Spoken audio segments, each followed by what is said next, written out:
നമസ്കാരം, എല്ലാവർക്കും എൻ്റെ ചാനലിലേക്ക് സ്വാഗതം. ഇന്ന് നമ്മൾ ഡിസ്കസ് ചെയ്യാൻ പോകുന്നത് +2 ഇംഗ്ലീഷ് ടെക്സ്റ്റിലെ രണ്ടാമത്തെ യൂണിറ്റായ ഹൈറ്റ്സ് ഓഫ് ഹാർമണിയാണ്. യൂണിറ്റ് 1 നമ്മൾ ഓൾറെഡി ഡിസ്കസ് ചെയ്ത് കഴിഞ്ഞു. യൂണിറ്റ് 1ലെ ലെസൺസും ഡിസ്കസ് ചെയ്തു. വീഡിയോ കാണാത്തവരുണ്ടെങ്കിൽ കാണുക കേട്ടോ. 4 വീഡിയോസ് ആയിട്ടാണ് ഞാൻ ഇട്ടിരിക്കുന്നത്. കാണാത്തവരുണ്ടെങ്കിൽ കാണാം. ഇത് യൂണിറ്റ് 2 ആണ്. Unit 2 heights of harmony. എന്താണ് ഹാർമണി? ഹാർമണി എന്ന് പറയുമ്പോൾ ഒത്തൊരുമ അല്ലെങ്കിൽ ഐക്യത്തെയാണ് നമ്മൾ ഹാർമണി എന്ന് പറയുന്നത്. അപ്പോൾ നിങ്ങൾക്ക് എല്ലാവർക്കും അറിയാം, നിങ്ങൾ പണ്ട് തൊട്ടേ പഠിക്കുന്നൊരു കാര്യമാണ് man is A social animal. മനുഷ്യൻ എന്ന് പറയുന്നത് ഒരു സമൂഹ ജീവിയാണെങ്കിൽ ഒരു സമൂഹവുമായിട്ട് അടുത്തിടപഴകി സമൂഹവുമായിട്ട് ഒത്തൊരുമയോടുകൂടി ജീവിക്കേണ്ട നമുക്ക് ആ ഒരു കടമയുണ്ട് അല്ലേ? അപ്പോൾ നമുക്ക് ആ ഒരു ഒത്തൊരുമ അല്ലെങ്കിൽ ആ ഒരു ഐക്യമില്ല എന്നുണ്ടെങ്കിൽ ഈ ഭൂമിയിൽ ജീവിക്കാൻ വളരെ ബുദ്ധിമുട്ടാണ്. ഈ യൂണിറ്റ് സ്റ്റാർട്ട് ചെയ്യുന്നത് ജൂലിയ എഫ് കാർണയുടെ ഫേമസ് ആയിട്ടുള്ള പോയത്തിൽ നിന്നുള്ള 2 ലൈൻസ് എടുത്തിട്ടാണ്. പോയത്തിൻ്റെ പേര് little things, a poem about small acts of kindness എന്നാണ്. ആ ലൈൻസ് ഇതാണ്: little deeds of kindness, little words of love make our earth and Eden like the heaven above. So little deeds of kindness, കാരുണ്യത്തിൻ്റെ ചെറിയ ചെറിയ പ്രവർത്തികൾ. Deeds means പ്രവർത്തികളാണ് അല്ലേ? കാരുണ്യത്തിൻ്റെ ചെറിയ ചെറിയ പ്രവർത്തികൾ അല്ലെങ്കിൽ കാരുണ്യമുള്ള ചെറിയ പ്രവർത്തികൾ. ലിറ്റിൽ വേർഡ്സ് ഓഫ് ലവ്, സ്നേഹമുള്ള ചെറിയ വാക്കുകൾ. Make our earth and Eden means നിങ്ങൾക്ക് അറിയാം, ആദ്യത്തെ മനുഷ്യർ എന്ന് പറഞ്ഞ് നമ്മൾ വിശ്വസിക്കുന്നത് ആദം ആൻഡ് ഈവിനെയാണ്, ആദവും ഹൗവയും. ആദം ആൻഡ് ഈവിനെ ദൈവം സൃഷ്ടിച്ച് കഴിഞ്ഞിട്ട് ആദ്യം ആദമിനെയാണ് സൃഷ്ടിച്ചത്, പിന്നെയാണ് ഈവിനെ സൃഷ്ടിക്കുന്നത്. അപ്പം ബിബ്ലിക്കൽ റെഫറൻസ് ആണ്. അപ്പം ആദ്യം ആദത്തിനെ സൃഷ്ടിക്കുന്നു, പിന്നെ ആദത്തിൻ്റെ വാരിയലിൽ നിന്നാണ് ഈവിനെ സൃഷ്ടിക്കുന്നത് എന്നാണ് പറയുന്നത്. അത് കഴിഞ്ഞ് അവർക്ക് താമസിക്കാനായിട്ട് ദൈവം സ്വർഗതുല്യമായൊരു സ്ഥലം കൂടി സൃഷ്ടിക്കുന്നുണ്ട്. ആ സ്ഥലമാണ് ഏദൻ. ആ സ്ഥലത്ത് ഒന്നിൻ്റെയും കുറവില്ല. ഐശ്വര്യമുണ്ട്, സ്നേഹമുണ്ട്, സമാധാനമുണ്ട്. അപ്പം അങ്ങനെ ഒരു സ്ഥലമാണ് ഏദൻ. അതായത് സ്വർഗതുല്യമായ സ്ഥലം, സ്വർഗം പോലെ തന്നെ ദൈവം നിർമ്മിച്ച മറ്റൊരു സ്ഥലം. അപ്പം നമ്മൾ നമ്മുടെ കാരുണ്യമുള്ള വാക്കുകളും സ്നേഹമുള്ള പ്രവൃത്തികളും കാരുണ്യമുള്ള പ്രവൃത്തികളും സ്നേഹമുള്ള വാക്കുകളും ഉപയോഗിക്കുകയാണെങ്കിൽ നമ്മുടെ എർത്ത് എപ്പോഴും ഏദൻ പോലെ അല്ലെങ്കിൽ ഹെവൻ പോലെ മനോഹരമായിരിക്കും. അല്ലെങ്കിൽ നമ്മുടെ എർത്തിനെ ഏദൻ പോലെ ഹെവൻ പോലെ മനോഹരമാക്കുക എന്നാണ് പോയറ്റ് ജൂലിയ എഫ് കാർണെ തൻ്റെ പോയത്തിലൂടെ പറയുന്നത്. ആ ബ്യൂട്ടിഫുൾ ആയിട്ടുള്ള 2 ലൈൻസ് എടുത്തിട്ടാണ് നമ്മുടെ യൂണിറ്റ് സ്റ്റാർട്ട് ചെയ്യുന്നത്. സോ നിങ്ങളൊന്ന് ആലോചിച്ച് നോക്കുക, നമ്മുടെ ക്ലാസ്സിൽ, നിങ്ങൾ പഠിക്കുന്ന ക്ലാസ്സിൽ ഒരു 30 അല്ലെങ്കിൽ 40 പോട്ടെ 70 സ്റ്റുഡൻസ് ഉണ്ടെന്ന് വിചാരിക്കാം. ആ 70 കുട്ടികളും 70 ബാക്ക്ഗ്രൗണ്ടിൽ നിന്ന് വരുന്ന കുട്ടികളാണ് അല്ലേ? അവർ പല സാഹചര്യങ്ങളിൽ നിന്ന്, പല വിദ്യാഭ്യാസ യോഗ്യതയുള്ള മാതാപിതാക്കളുടെ മക്കളാണ്. അങ്ങനെ പല സ്ഥലങ്ങളിൽ നിന്ന് വരുന്നവരാണ്, പല സ്വഭാവമുള്ളവരാണ്, പല രൂപങ്ങളുള്ളവരാണ് അല്ലേ? എല്ലാവരും ഒരേപോലെ ഇരിക്കത്തില്ല. ഒരാളെപ്പോലെ 7 പേരുണ്ടെന്നൊക്കെ പറഞ്ഞാലും എല്ലാവരും ഒരേപോലെ ആയിരിക്കത്തില്ല. അപ്പോൾ രൂപത്തിലും ഭാവത്തിലും സ്വഭാവത്തിലും സംസാരത്തിലും പ്രവർത്തികളിലും ഒക്കെ വ്യത്യാസമുള്ള വ്യത്യസ്തരായിട്ടുള്ള 70 പേർ ഒരു ക്ലാസ് റൂമിൽ ഒത്തൊരുമയോടുകൂടി ഇരുന്നില്ല എന്നുണ്ടെങ്കിൽ ആ ഒരു ക്ലാസ് റൂം ഒരു യഥാർത്ഥ ക്ലാസ് റൂം ആവില്ല അല്ലേ? ആർക്കും അവിടെ പഠിക്കാനോ അവിടെ ഇരിക്കാനോ ഒന്നും തോന്നില്ല. അപ്പോൾ എവിടെയായാലും നമുക്ക് എന്ത് വേണം എന്നാണ് പറയുന്നത്? ഒത്തൊരുമ വേണം എന്നാണ് പറയുന്നത്. അപ്പം ഈ യൂണിറ്റിലൂടെ ഒത്തൊരുമയുടെ അല്ലെങ്കിൽ ഐക്യത്തിൻ്റെ ഒരു സന്ദേശമാണ് ഈ യൂണിറ്റിലെ എല്ലാ ലെസൺസും നമുക്ക് തരുന്നത്. അപ്പോൾ ഫസ്റ്റ് യൂണിറ്റ് നിങ്ങൾ പഠിച്ചത് വിമൺ എംപവർമെൻ്റ് ആണ്, സ്ത്രീ ശാക്തീകരണം. സ്ത്രീകൾ മുന്നോട്ട് വന്നെങ്കിലേ സമൂഹത്തിൽ നമുക്ക് ഉയർച്ച ഉണ്ടാവുകയുള്ളൂ എന്ന് പറഞ്ഞുകൊണ്ടുള്ള ഒരു യൂണിറ്റ് ആയിരുന്നു. രണ്ടാമത്തെ യൂണിറ്റ് ഹൈറ്റ്സ് ഓഫ് ഹാർമണി, ഐക്യത്തിൻ്റെ ഇമ്പോർട്ടൻസ് പറഞ്ഞുകൊണ്ടുള്ള യൂണിറ്റ് ആണ്. അപ്പോൾ നമുക്ക് ഇതിൻ്റെ എബൌട്ട് ദ യൂണിറ്റ് എന്നുള്ള സെക്ഷനിലേക്ക് കടക്കാം. About the unit. There are certain qualities and principles that are essential to maintain the social fabric of human relations. അപ്പോൾ ഏതൊരു വ്യക്തിക്കാലും അല്ലെങ്കിൽ നമ്മളെല്ലാവരും പാലിക്കേണ്ടുന്ന ചില ക്വാളിറ്റീസും ചില പ്രിൻസിപ്പിൾസും ഉണ്ട്. ദാറ്റ് ആർ എസെൻഷ്യൽ, അത് അത്യാവശ്യമാണ്. എന്തുകൊണ്ട്? To maintain the social fabric of human relations. അപ്പം മാനുഷിക ബന്ധങ്ങളുടെ ആ ഒരു ഇഴ അത് കൃത്യരീതിയിൽ നിലനിർത്താനായിട്ട് സാമൂഹിക ബന്ധങ്ങൾ നിലനിർത്താനായിട്ട് എല്ലാവർക്കും വേണ്ട ചില ക്വാളിറ്റീസും അതുപോലെ തന്നെ ചില പ്രിൻസിപ്പിൾസും ഉണ്ട്. Like the grains of sand on the seashore, each individual must learn to coexist with others. അപ്പം എങ്ങനെയാണോ കടൽ തീരത്തെ മണൽത്തരികൾ എല്ലാവരും ഒരുമിച്ച് കിടക്കുന്നത്, അതുപോലെ തന്നെ നമ്മളും എന്ത് വേണം എന്നാണ് പറയുന്നത്? Each individual must learn to coexist with others. മറ്റൊരാളുമായിട്ട് ബന്ധപ്പെട്ട് ജീവിക്കാൻ, മറ്റൊരാളുമായിട്ട് ഇണങ്ങി ജീവിക്കാൻ നമ്മൾക്കും കഴിയണം. Thereby we reach the heights of harmony. അങ്ങനെ മാത്രമേ നമ്മൾ ഐക്യത്തിൻ്റെ ഉയരങ്ങളിലേക്ക് എത്തുകയുള്ളൂ. The unit comprises a poem, Mending Wall by Robert Frost. Famous ആയിട്ടുള്ള അമേരിക്കൻ പോയറ്റായ റോബർട്ട് ഫ്രോസ്റ്റിൻ്റെ മെൻഡിങ് വാൾ എന്നുള്ള മനോഹരമായ പോയം നമുക്ക് പഠിക്കാനുണ്ട് ഈ യൂണിറ്റിൽ. Then a story by Perry Thomas and its name is Amigo Brothers. അപ്പം അമിഗോ ബ്രദേഴ്സ് എന്നുള്ള ഒരു സ്റ്റോറി നമുക്ക് പഠിക്കാനുണ്ട്. And a one act play the hour of truth by Percival Wilde. അപ്പം വൈൽഡിൻ്റെ ഒരു one act play ours of unit. അപ്പം മൂന്ന് കാര്യങ്ങളാണ് നമുക്ക് പഠിക്കാനുള്ളത്. ഒരു പോയം ഉണ്ട് റോബർട്ട് ഫ്രോസ്റ്റിൻ്റെ, പിന്നെ ഒരു സ്റ്റോറി ഉണ്ട്, അതിനോടൊപ്പം ഒരു വൺ ആക്ട് പ്ലേ, ഒരു ആക്ട് മാത്രമുള്ള നാടകം അല്ലേ നമുക്ക് പഠിക്കാനുണ്ട്. കഴിഞ്ഞ യൂണിറ്റിൽ നമ്മൾ 4 ലെസൺസ് പഠിച്ചിരുന്നു. ഈ യൂണിറ്റിൽ 3 ലെസൺസേ ഉള്ളൂ. These texts have been linked thematically and the activities presented are to ensure smooth reading and to help the learners improve the proficiency. അപ്പം ഈ സെക്ഷനിൽ തന്നിട്ടുള്ള എല്ലാ ആക്ടിവിറ്റീസും തീമുമായിട്ട് ലിങ്ക് ചെയ്തിട്ടുള്ളതാണ്. അതുമാത്രമല്ല, നിങ്ങളുടെ ലാംഗ്വേജ് പ്രൊഫിഷ്യൻസി, ഇംഗ്ലീഷ് ഭാഷയിലുള്ള നിങ്ങളുടെ പ്രാവീണ്യം കൂട്ടാൻ വേണ്ടിയിട്ടുള്ള ആക്ടിവിറ്റീസാണ് ഇതിൽ തന്നിട്ടുള്ളത്. They will also enable the learners to enhance their skills in literary appreciation. Literary അപ്രീസിയേഷനിൽ ലേണേഴ്സിൻ്റെ സ്കിൽ ഇൻക്രീസ് ചെയ്യാനും ഇത് സഹായിക്കുന്നു. The play helps the learners to get acquainted with plot construction, characterization, along with dramatics like acting, stage setting, stage management, etc. അപ്പം ഇതിലൊരു play തന്നിട്ടുണ്ടെന്ന് പറഞ്ഞു, ഒരു one act play, the hour of truth.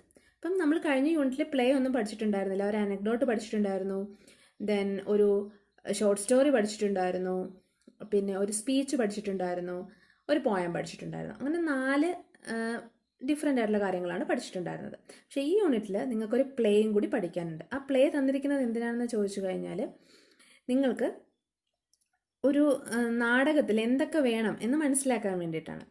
എങ്ങനെയാണ് plot construction, ഒരു നാടകത്തിൻ്റെ ആ കഥ എങ്ങനെ കൺസ്ട്രക്ട് ചെയ്യുന്നു, പ്ലോട്ട് മീൻസ് തിരക്കഥ, അതെങ്ങനെ കൺസ്ട്രക്ട് ചെയ്യുന്നു, അതുപോലെ ക്യാരക്ടറൈസേഷൻ, എന്തൊക്കെയാണ് ഒരു നാടകത്തിലെ ക്യാരക്ടേഴ്സിൻ്റെ പ്രത്യേകത, അതിനോടൊപ്പം നാടകവുമായി ബന്ധപ്പെട്ടിട്ടുള്ള മറ്റു കാര്യങ്ങൾ, ആക്ടിങ്, സ്റ്റേജ് സെറ്റിങ്, അത് അഭിനയം, സ്റ്റേജിൻ്റെ കാര്യങ്ങൾ, അതുപോലെ സ്റ്റേജ് മാനേജ്മെൻറ്റ്, അങ്ങനെയുള്ള കാര്യങ്ങൾ മനസ്സിലാക്കാൻ കൂടി ഈ ഒരു പ്ലേ ഹെൽപ്പ് ചെയ്യുന്നു. അപ്പോൾ ഇത്രയേ ഉള്ളൂ നമ്മുടെ ഈ ഒരു യൂണിറ്റിനെ പറ്റിയുള്ള introduction. Here is an activity. അപ്പം നമുക്ക് ആക്ടിവിറ്റി നോക്കാം. Read the words of Albert Einstein. Famous ആയിട്ടുള്ള സയൻറ്റിസ്റ്റ് ആൽബർട്ട് ഐൻസ്റ്റൈൻ്റെ വാക്കുകൾ നമുക്ക് കേൾക്കാം. Compassionate people are genius in the art of living, more necessary to the dignity, security and joy of humanity than the discoverers of knowledge. അപ്പോൾ മറ്റുള്ള സഹജീവികളോട് സ്നേഹമുള്ള ആൾക്കാർക്കാണ് ഈ ഭൂമിയിൽ ഏറ്റവും നന്നായിട്ട് ജീവിക്കാനുള്ള ആ ഒരു ജീനിയസ് ഉള്ളത്. അവർക്ക് എന്ത് പറ്റുമെന്നാണ് പറയുന്നത്? അത് മോർ നെസസറി ടു അതാ ഏറ്റവും അത്യാവശ്യമാണ്. മനുഷ്യത്വം, അല്ലെങ്കിൽ ഒരു മനുഷ്യനായി ജീവിക്കാൻ ഈ ഒരു സഹാനുഭൂതി അല്ലെങ്കിൽ സഹജീവികളോടുള്ള സ്നേഹം എന്ന് പറയുന്നത് ഏറ്റവും അത്യാവശ്യമാണ്. വെറുതെ കുറേ അറിവുകൾ കണ്ടെത്തുന്നതിനേക്കാളും ഏറ്റവും ഇമ്പോർട്ടൻ്റ് ആയിട്ടുള്ളൊരു ക്വാളിറ്റിയാണ്, ഏത് മനുഷ്യനും വേണ്ട ഇമ്പോർട്ടൻ്റ് ആയിട്ടൊരു ക്വാളിറ്റിയാണ് സഹജീവി സ്നേഹം. Large parts of the world are faced with starvation. അപ്പം ഈ ലോകത്തിൻ്റെ ഒരുപാട് സ്ഥലങ്ങളിലെ ആൾക്കാർ ഇപ്പോഴും സ്റ്റാവേഷൻ മീൻസ് പട്ടിണി കിടക്കുന്ന അല്ലെങ്കിൽ ദാരിദ്ര്യം അനുഭവിച്ചുകൊണ്ടിരിക്കുകയാണ്, പ്രോവർട്ടി അനുഭവിച്ചുകൊണ്ടിരിക്കുകയാണ്. While others are living in abundance. പക്ഷേ ഒരുപാട് പേര് ലിവിങ് ഇൻ അബൻഡൻസ്. മറ്റു പലരും എന്ത് ചെയ്യുന്നു എന്ന് പറയുന്നു? അവർ ധാരാളിത്തത്തിലൂടെ ജീവിക്കുന്നു. അവർക്ക് ആവശ്യത്തിൽ കൂടുതൽ കാര്യങ്ങളുണ്ട്. എന്നാൽ സൊസൈറ്റിയുടെ താഴെ തട്ടിലുള്ള പല ആൾക്കാരും ഇന്നും സഫർ ചെയ്യുകയാണ്. A human being is a part of the whole called by us universe, a part limited in time and space. അപ്പം ഹ്യൂമൻ ബീയിങ്, ഒരു മനുഷ്യൻ എന്ന് പറയുന്നത് ഈ പ്രപഞ്ചത്തിൻ്റെ ഒരു ഭാഗമാണ് അല്ലേ, ഈ പ്രപഞ്ചത്തിൻ്റെ ഒരു ഭാഗമാണ് ഒരു മനുഷ്യനെന്ന് പറയുന്നത്. He experiences himself, his thoughts and feelings as something separated from the rest, a kind of optical delusion of his consciousness. He experiences himself. അപ്പോൾ ആ മനുഷ്യൻ എന്ത് ചെയ്യും? തന്നെ എക്സ്പീരിയൻസ് ചെയ്യും.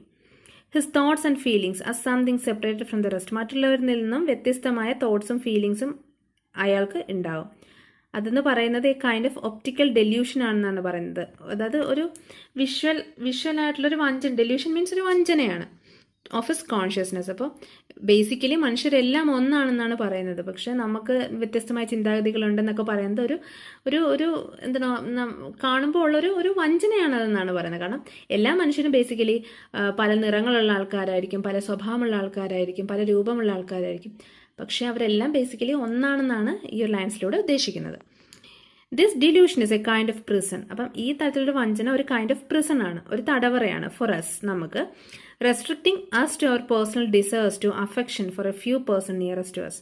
എന്തിനു വേണ്ടിയിട്ടാണ് നമ്മൾ ഇങ്ങനെ ഒരു സെപ്പറേഷൻ, അതായത് എനിക്ക് എൻ്റെ ചിന്തകളാണ് വലുത്, എൻ്റെ ഫീലിങ്സ് ആണ് വലുത് എന്ന് പറഞ്ഞ് നമ്മളിങ്ങനെ മാറുന്നത്? To restricting us to our personal desires, നമ്മുടെ ഇഷ്ടത്തിനത് നമുക്ക് ജീവിക്കാൻ വേണ്ടി. And to affection for a few persons nearest to us. അത് മാത്രമല്ല, നമ്മുടെ ചുറ്റുമുള്ള കുറച്ച് ആൾക്കാർക്ക് മാത്രം മതി നമ്മുടെ അഫെക്ഷൻ എന്നതുകൊണ്ട് അല്ലെങ്കിൽ നമ്മുടെ ചുറ്റുമുള്ള കുറച്ച് ആൾക്കാർ മാത്രം അങ്ങനെ ജീവിച്ചാൽ മതി എന്നുള്ളൊരു ചിന്തയുള്ളത് കൊണ്ടാണെന്നാണ് പറയുന്നത്. Our task must be to free our self. എന്നാൽ അങ്ങനെയല്ല വേണ്ടത്. നമ്മുടെ ടാസ്ക് എന്തായിരിക്കണം? Must to be free to our self. നമ്മളെ തന്നെ സ്വതന്ത്രമായി വിടുന്നതായിരിക്കണം. From this prison by widening our circle of compassion. നമ്മളുടെ ചുറ്റുമുള്ളവരും നമ്മൾ മാത്രം നന്നായിട്ട് ജീവിച്ചാൽ മതി, അല്ലെങ്കിൽ നമ്മളുടെ ബന്ധുക്കളും നമ്മൾ മാത്രം നന്നായിട്ട് ജീവിച്ചാൽ മതി എന്നല്ല, എല്ലാവരും നന്നായിട്ട് ജീവിക്കണം എന്നുള്ളൊരു ചിന്തയിലേക്ക് നമ്മൾ പോകണം. അപ്പം നമ്മളും നമ്മുടെ ചുറ്റുമുള്ളവർ മാത്രം ജീവിച്ചാൽ മതി എന്ന് നമ്മൾ ചിന്തിക്കുമ്പോൾ അതൊരു തടവറയാണ് അല്ലേ. അതേസമയം ഈ ലോകത്തിലുള്ള എല്ലാ ആൾക്കാരും ജീവിക്കണം എന്നാണ് നമ്മൾ ചിന്തിക്കുന്നതെങ്കിൽ അതാണ് ഏറ്റവും നല്ല കാര്യം. Our task must be to free ourselves from this prison by widening our circle of compassion to embrace all living creatures and the whole of nature in its beauty. അതിനോടൊപ്പം തന്നെ നമ്മൾ എന്ത് ചെയ്യണം? ഈ ലോകത്തുള്ള എല്ലാ ലിവിങ് ക്രീച്ചേഴ്സും, മനുഷ്യൻ മാത്രമല്ല എല്ലാ ലിവിങ് ക്രീച്ചേഴ്സും നന്നായിട്ട് ജീവിക്കണമെന്നും അതാണ് ഈ ഭൂമിയുടെ ഭംഗിയെന്നും നമ്മൾ മനസ്സിലാക്കണം. ഇത്രയേ ഉള്ളൂ ഈ വരികളിലൂടെ പറയുന്നത്. നമ്മൾക്ക് വേണ്ടി മാത്രം ഒതുങ്ങരുത്. മനസ്സിലായില്ലേ?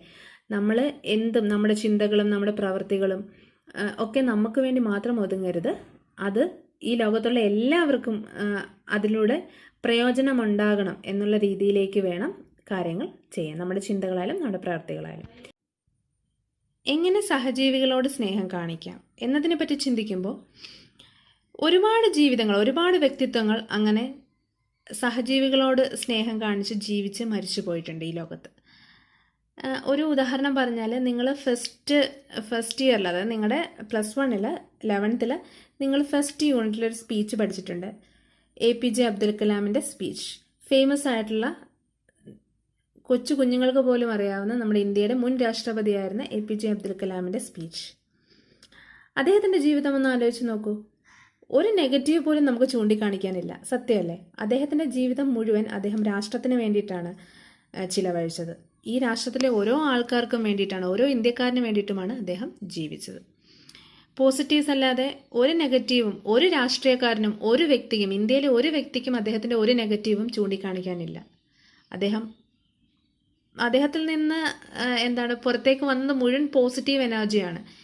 ഈ രാജ്യത്തിലെ ഓരോ മനുഷ്യന് വേണ്ടിയിട്ടുമാണ് അദ്ദേഹം ജീവിച്ചത്. നിങ്ങൾ കണ്ടിട്ടുണ്ടാകും സോഷ്യൽ മീഡിയാസിലൊക്കെ ഏറ്റവും കൂടുതൽ പ്രചരിച്ചിട്ടുള്ള ഒരു വീഡിയോ. ഒരു കുട്ടി മലയാളത്തിൽ സംസാരിക്കുമ്പോൾ, ഒരു കുട്ടി ഇംഗ്ലീഷിൽ സംസാരിക്കുമ്പോൾ അവൻ പറയാണ്, എനിക്ക് ഇംഗ്ലീഷ് നന്നായിട്ട് അറിയില്ല, I am poor in English എന്ന് പറയുമ്പോൾ അദ്ദേഹം പറയുന്നത് എന്താണ്? സാരമില്ല, നീ മലയാളത്തിൽ സംസാരിച്ചോളൂ. ആ ഒരു വാക്കാണ്, ആ ഒരു ചിരിയും ആ ഒരു വാക്കുമാണ്. അല്ലാതെ ഒരുപാട് വലിയ കാര്യങ്ങളൊന്നും ചെയ്യേണ്ട ആവശ്യമില്ല. അദ്ദേഹം ഒരുപാട് വലിയ കാര്യങ്ങൾ ചെയ്തിട്ടുണ്ട്, അങ്ങനെയല്ല.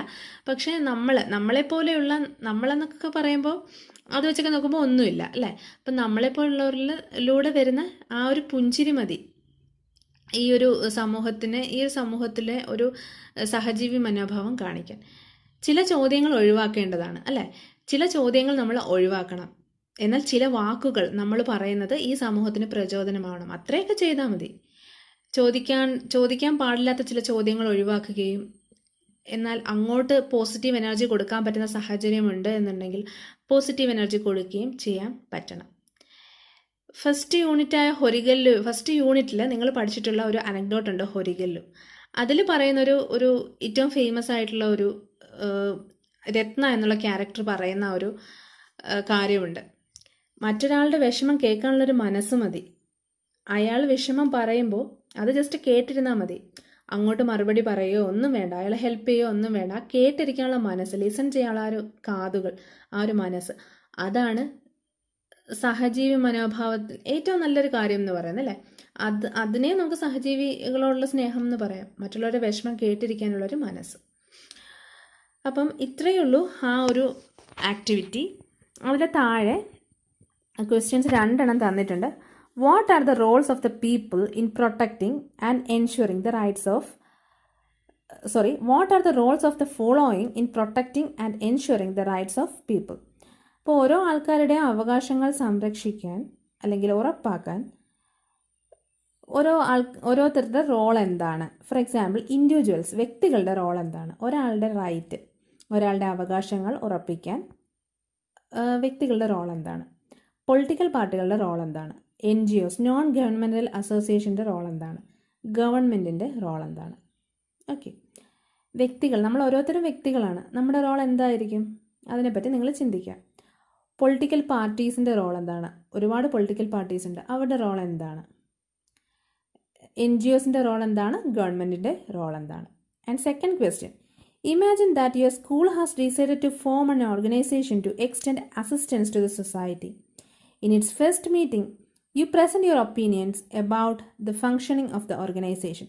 Suggest a few do's and don'ts for the benefits of the organization and for the betterment of the society.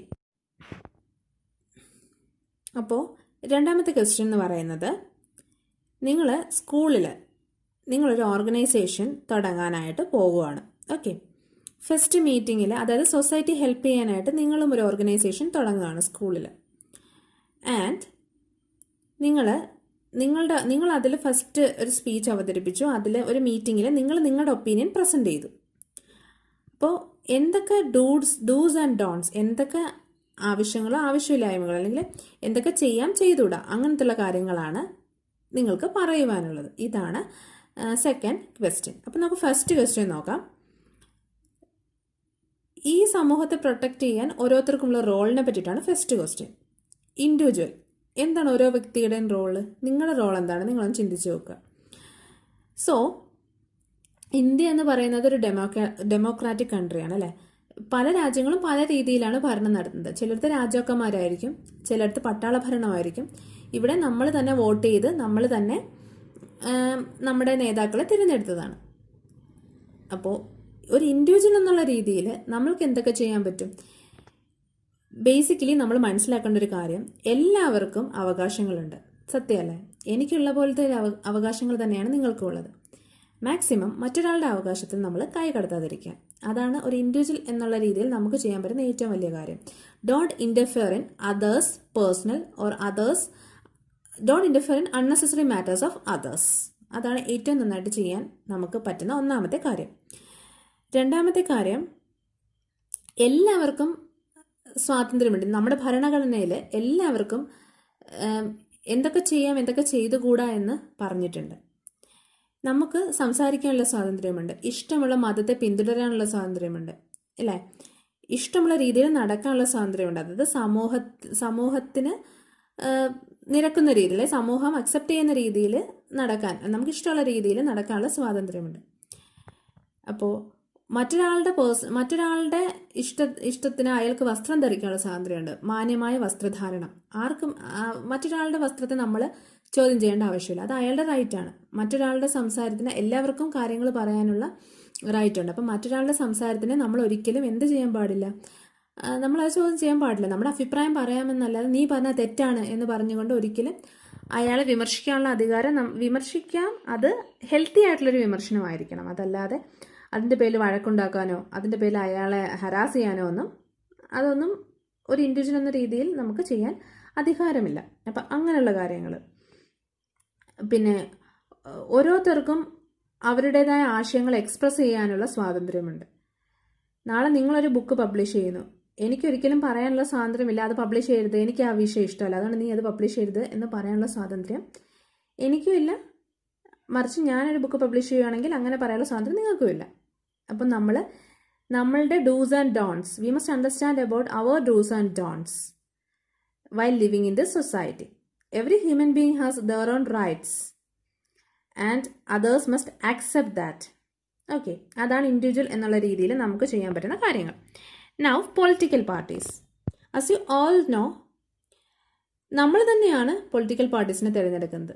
നമ്മൾ തന്നെ വോട്ട് ചെയ്ത് നമ്മൾ തന്നെയാണ് തിരഞ്ഞെടുക്കുന്നത്. എന്തിനു വേണ്ടിയിട്ടാണ്? നമ്മുടെ അവകാശങ്ങൾ സ്ഥാപിക്കാൻ വേണ്ടിയിട്ട്. എപ്പോഴൊക്കെ നമ്മുടെ അവകാശങ്ങൾ സാധിക്കുന്നില്ല എന്ന് തോന്നുന്നു അപ്പോഴൊക്കെ നമുക്ക് പൊളിറ്റിക്കൽ പാർട്ടീസിനെ ചോദ്യം ചെയ്യാനുള്ള അവകാശവുമുണ്ട്. സോ പൊളിറ്റിക്കൽ പാർട്ടീസിൻ്റെ ഡ്യൂട്ടി എന്താണ്? നമ്മുടെ റൈറ്റ്സ്, നമ്മുടെ അവകാശങ്ങൾ സാധിച്ചു തരിക എന്നുള്ളതാണ്. നമുക്ക് അവകാശങ്ങൾ നിഷേധിക്കപ്പെടുമ്പോൾ നമുക്ക് അവരോട് കംപ്ലൈൻറ്റ് ചെയ്യാനുള്ള റൈറ്റ് ഉണ്ട് അല്ലേ? ബിക്കോസ് പൊളിറ്റിക്കൽ പാർട്ടീസിനെ ഇലക്ട് ചെയ്യുന്ന ആരാണ്? പീപ്പിളാണ്, ഇൻഡിവിജ്വൽസ് ആണ് പൊളിറ്റിക്കൽ പാർട്ടീസിനെ ഇലക്ട് ചെയ്യുന്നത്. Okay, now non governmental associations or NGOs. What's the role of NGOs? So NGOs എന്ന് പറയുമ്പോൾ ഗവൺമെൻറ്റിൻ്റെ പകരം നിൽക്കുന്ന അല്ലെങ്കിൽ ഗവൺമെൻറ്റിനോടൊപ്പം നിൽക്കുന്ന ഏജൻസീസ് ആണ്. ഇപ്പം നമുക്കറിയാം നമ്മുടെ നാട്ടിൽ ഫ്ലഡ് വന്നു, വെള്ളപ്പൊക്കം വന്നു, ഇപ്പോൾ കൊറോണ വന്നു അല്ലേ? അപ്പോൾ അവശ്യ വസ്തുക്കൾ ഇല്ലാത്തവർക്ക് ഒരുപാട് അവശ്യ വസ്തുക്കൾ എത്തിച്ചു കൊടുക്കുന്നു. മാസ്ക് എത്തിച്ചു കൊടുക്കുന്നു, സാനിറ്റൈസേഴ്സ് എത്തിച്ചു കൊടുക്കുന്നു, ഫുഡ് ഐറ്റംസ് എത്തിച്ചു കൊടുക്കുന്നു. അങ്ങനെയൊക്കെയുള്ള കാര്യങ്ങൾ ചെയ്യുന്ന NGOs ഒരുപാടുണ്ട്. അപ്പോൾ NGOസിൻ്റെ റോൾ എന്താണ്? Their role is also to protect and ensure the right of people. At the same time കുറേയും കൂടി അവർക്കൊരു കമ്പാഷൻ ഉണ്ടാവും അല്ലേ? ആൾക്കാരിലേക്ക് കാര്യങ്ങൾ എത്തിക്കുക, ഹെൽപ്പ് എത്തിക്കുക. And also they have right to review activities of government. Government എന്തെങ്കിലും തെറ്റായിട്ട് ചെയ്യുകയാണെങ്കിൽ അതിനെ റിവ്യൂ ചെയ്യാനുള്ള അധികാരം എല്ലാവർക്കും ഉണ്ട്. ഇൻഡിവിജ്വൽസിനും ഉണ്ട്, പാർട്ടീസിനുണ്ട്, NGOസിനും ഉണ്ട്. Now government. ഓക്കെ, ഒരു കാര്യം കൂടി പറയട്ടെ. NGOs means they are social groups. സൊസൈറ്റിയിൽ ആർക്ക് വേണമെങ്കിലും ഒരു NGO ഫോം ചെയ്യാം. Non governmental association, Malayali association, residential association, അങ്ങനെയൊക്കെ പറഞ്ഞ ഒരുപാട് അസോസിയേഷൻസ് ഉണ്ട് അല്ലേ? They are all NGOs. നഫ് ഗവൺമെൻറ്. ഗവൺമെൻറ്റിനെ തിരഞ്ഞെടുക്കുന്നത് ആരാണ്? നമ്മൾ ഓരോരുത്തരുമാണ് അല്ലേ? So what is the duty of government? To ensure our rights or protect our rights. നമുക്ക് എപ്പോഴൊക്കെ തോന്നുന്നു അവർ നമ്മുടെ റൈറ്റിനെ പ്രൊട്ടക്റ്റ് ചെയ്യുന്നില്ല എന്ന്, അപ്പോഴൊക്കെ നമുക്ക് ചോദ്യം ചെയ്യാനുള്ള അവകാശമുണ്ട്. as I said you earlier. So, social welfare is the aim of government. If we feel that they are not doing anything to the welfare of the people, we have the right to question them. So, the role of government is to ensure social welfare. And also, they have to ensure our freedom too അല്ലേ? നമ്മുടെ സ്വാതന്ത്ര്യത്തെ പറ്റിയിട്ടും, നമ്മുടെ സ്വാതന്ത്ര്യം എപ്പോഴൊക്കെ നിഷേധിക്കപ്പെടുന്നുണ്ടോ അപ്പോഴൊക്കെ നമുക്ക് പരാതിപ്പെടാനുള്ള റൈറ്റുമുണ്ട്. Okay, അപ്പം അങ്ങനെയുള്ള കാര്യങ്ങളാണ് ഈ ഒരു സെഷനിൽ എഴുതേണ്ടത്. നിങ്ങൾ എഴുതി നോക്കുക. ഓക്കെ, എക്സ്ട്രാ പോയിൻറ്റ്സ് ആഡ് ചെയ്ത് എഴുതുക. Second question. So imagine that your school has decided to form an organization to extend assistance to the society. In its first meeting, you present your opinions about functions of the organization, suggest a few do's and don'ts for the benefit of the organization and for the betterment of the society. So, നിങ്ങൾ ഒരു organisation form ചെയ്തു. അപ്പോൾ നിങ്ങൾ എന്ത് ചെയ്യുക? നിങ്ങൾ ഒരു speech തയ്യാറാക്കാനായിരിക്കാം, അതല്ലെങ്കിൽ ഒരു റിവ്യൂ റിപ്പോർട്ട് തയ്യാറാക്കാനായിരിക്കാം. നിങ്ങൾ ഡൂസ് ആൻഡ് ഡോൺസ് പറയണം. എന്തൊക്കെ ഡൂസ് ആൻഡ് ഡോൺസ് ആയിരിക്കും നമുക്ക് പറയാൻ പറ്റുക?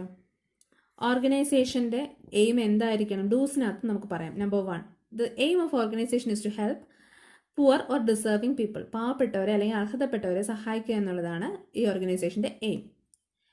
V have to provide fund to the poor people. Poor പീപ്പിളിന് ഫണ്ട് കൊടുക്കണം ഫോർ ഹെൽപ്പിംഗ് ദം അല്ലേ? അവരെ സഹായിക്കാൻ വേണ്ടിയിട്ട് നമ്മൾ ഫണ്ട് കൊടുക്കണം. മൂന്നാമതായിട്ട് നമുക്ക് പറയാം എന്താണ്? സമൂഹത്തിൽ ദുരിതം അനുഭവിക്കുന്നവരെ നമ്മൾ കണ്ടെത്തണം. അവരിലേക്കായിരിക്കണം ഈ ഫണ്ട് എത്തിക്കേണ്ടത്. 4-മതായിട്ട് എന്തു പറയാം,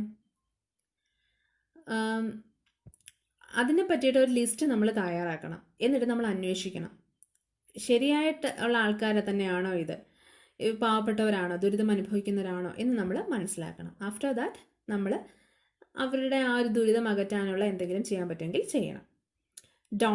ഡോൺസിനകത്ത് നമുക്ക് എന്ത് പറയാം, അൺനെസസറി ഫണ്ട്സ് നമ്മൾ ഒരിക്കലും നമ്മുടെ മെമ്പേഴ്സിൻ്റെ കയ്യിൽ നിന്ന് പിരിച്ചെടുക്കാതിരിക്കുക. ഡോണ്ട് മിസ്യൂസ് ദ ഫണ്ട്സ്, ഈ ഫണ്ട് മിസ്യൂസ് ചെയ്യാതിരിക്കുക. Ensure that this fund will be in the right hands. യഥാർത്ഥ ആൾക്കാരുടെ കയ്യിൽ തന്നെയാണോ ഈ ഫണ്ട് എത്തുന്നത് എന്നുള്ളത് നമ്മൾ മനസ്സിലാക്കുക. ആൻഡ് അങ്ങനെയുള്ള കുറച്ച് ഡോൺസ്. അപ്പം ഇതൊക്കെ നിങ്ങളുടെ ഇമാജിനേഷനാണ്, നിങ്ങൾ എഴുതി നോക്കുക. ഓക്കെ, അപ്പം ഇത്രയേ ഉള്ളൂ ഈ ഒരു വീഡിയോ. ഇൻട്രൊഡക്ഷൻ സെഷൻ നിങ്ങൾക്ക് മനസ്സിലായി എന്ന് വിശ്വസിക്കുന്നു. എന്തെങ്കിലും ഫീഡ്ബാക്സോ നെഗറ്റീവ്സോ പോസിറ്റീവ്സോ ഒക്കെ പറയാനുണ്ടെന്ന് വെച്ചാൽ കമൻറ്റ് ബോക്സിൽ കമൻറ്റ് ചെയ്യുക. ചാനൽ സബ്സ്ക്രൈബ് ചെയ്യുക, ലൈക്ക് ചെയ്യുക, ഷെയർ ചെയ്യുക. ഏതെങ്കിലുമൊക്കെ പോർഷൻസ് നിങ്ങൾക്ക് ടഫായിട്ടുണ്ടെന്നുണ്ടെങ്കിൽ അത് ക്ലാസ് ആയിട്ട് എടുത്ത് തരണമെന്നുണ്ടെങ്കിൽ നിങ്ങൾ കമൻറ്റ് ബോക്സിൽ പറയുക, അല്ലെങ്കിൽ മെയിൽ ചെയ്യുക. ഡൗട്ട്സ് ഉണ്ടെങ്കിൽ മെയിൽ ചെയ്ത് ചോദിക്കാം. Thank you.